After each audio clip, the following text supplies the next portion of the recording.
Okay, this is Lake Gonks West.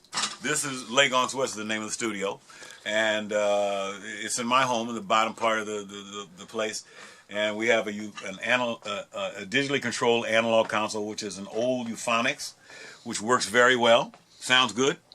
Still has all the analog stuff, but all the wonderful things that digital has to offer.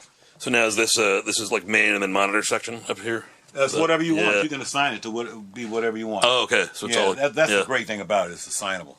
We don't use that much outboard gear anymore like we used to, because everything is become virtual and it's all in the computer. But we still have some things. My engineer usually brings in some extra gear to use, and he generally uses it all. Of course, we're Pro Tools, and which is behind the machine closet. The machine closet, so to speak. There. And we're still using the Euphonics converters, but we'll see where we're going to go with that. I'm a Logic guy, and everything's off right now. But you know, this is where I work, and if I want to use some analog gear, this is where I use it. Or I bring in the old stuff is in the actual studio. You'll see that in a minute. The actual Fender Rhodes and the ARP Odyssey, all of that. That's a lot to put in here. This is just my control room setup, where I can do overdubs or whatever I need to do. You track what you need to track in here. Do you have like a remote control of the Pro Tools rig through here? Or, no, that's Eric. I use an engineer. Okay. Basically, over here, my Giga Studio shows up over here. So you still have a Giga Studio set up? Absolutely. Huh? I don't use it that much anymore, because once they went, I think Garrison bought them. I think Tascam had bought Giga Studio, and then they were going to come out with a Mac version for a while, and it sort of didn't happen, and then it shut the Giga Studio line shut down. I've been using the Dan Dean piano. It's really, really deep. I use it on the road, you know. Cool. But I do all my scoring. If I'm doing a movie, I can do all my scoring here, so it makes it pretty easy. Right. Oh, and you've got a receptor, huh? Yeah, that one doesn't get a lot of use, though, unfortunately, because, you know, I've got the other virtual instruments, so it's kind of, I didn't really need it a lot. But if I definitely need more horsepower, I will use it. The only thing I carry now on the road is my computer, and the you know, what do you call it? My keytar, so to speak. Oh yeah, what kind of keytar you have? Well, I've gone through some changes. Okay. And I just changed. I've been using the Roland AX1, AX7, whatever that thing is. I think it's AX7. But I had about half a dozen of them, and they eventually all broke. They just fell apart. So I've got a new one I've been using now, and I can't remember what it was. What is the manufacturer for the thing? I can't think. Like I said, I just woke up.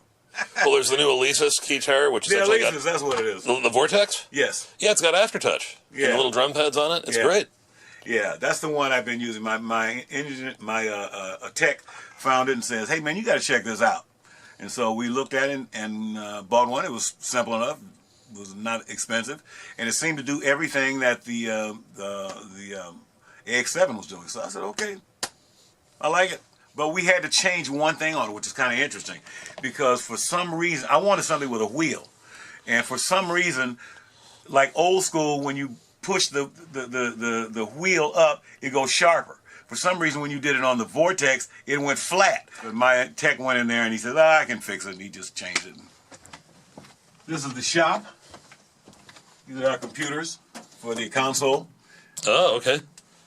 This is the Euphonics. This runs the Euphonics. This runs the Euphonics. Wow. And you know, we have a way of being able to see back there as well. So everything is kind of housed in this area. This is my shop, which apparently probably looks like a shop with all this mess in here. But I also do some work in here if I need to do some programming for. This is what I use for my live rig. Yeah, I use a pair of motifs. This is basically for orchestration. This for my piano Rhodes, Wurlitzer sounds, whatever I use, clavinet, the normal meat and potatoes and keyboard playing. That old thing there, that's not part of my normal rig. And this is the studio. Like I said, I have no idea what shape it's in. Wow, a mess as usual. Oh wow, what a beautiful room though. Yeah. It's got a good sound to it. I can tell from the sound of our voices. Yeah. It's got a really nice sound. We normally record the drums over here. And the last thing we were doing here were vocals. So that's what that's all about. And I've probably done, every record I've done has been in this room for the last 25 years. 30 maybe. They sound like they were recorded in a large, commercial studio, because I got the sound on them so good. Yeah, this is I have a great engineer and you know, some great people to put this together sound wise so it works. Did you build this room out when you got the house? Yes. Yeah. How long did it take to get everything how you wanted it initially? Well, this room actually this was a garage. I said, man, I need more space because I want to really do more recording. So none of the ISO rooms, none of this was here. I had to put this in later. So I had the guy extend the garage out into the driveway, and then, you know, make the room smaller because I wanted some ISO rooms to do live recording. Right. I don't, you know, didn't want everything to be machined. I want some real live, everybody at the same time playing. That's the Fender Rhodes I used on the album. Oh, and there's your Ken Rich whammy bar. Right. Did he install that? No, that's original. That was done by Castle, what's his name? Castle, William Castle. I forgot his first name, but that's actually a Castle bar clavinet. You know, oh wow, do that. He maintains all your stuff and works on it. Yeah, but he didn't do it. So that's cool. That's the Wurlitzer I use. Actually, I have two Wurlitzers. Now I use both on this album. They have different personalities. I wanted to feel the actual speakers.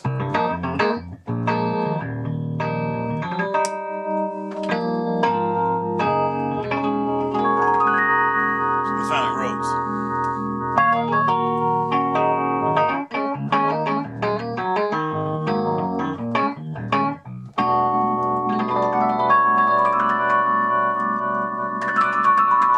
So it's not. Is it a dyno? Is it a Chuck Monty dyno mod, or is No. it sounds really? It's got that bright dyno sound to it. No, I just know I told I had Ken go in and just use the way the originally was done with harder neoprene tips, and because I was looking when I talked to Harold Rhodes, I was looking for something that had a little more bite, and so that's how we got to this. It's a great sounding instrument. Yeah. It's not perfect for certain records where you want that typical Rhodes sound. That's Right. why I have another Rhodes. You know, and all I can do here is kind of turn you can mellow it out a little bit, which is more normal. But then if I want it, I can get a little more bite. And that's what I'm looking for on my records. That's nice. On songs like this, you know, you want to smooth it out.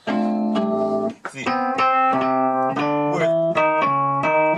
of those notes is out.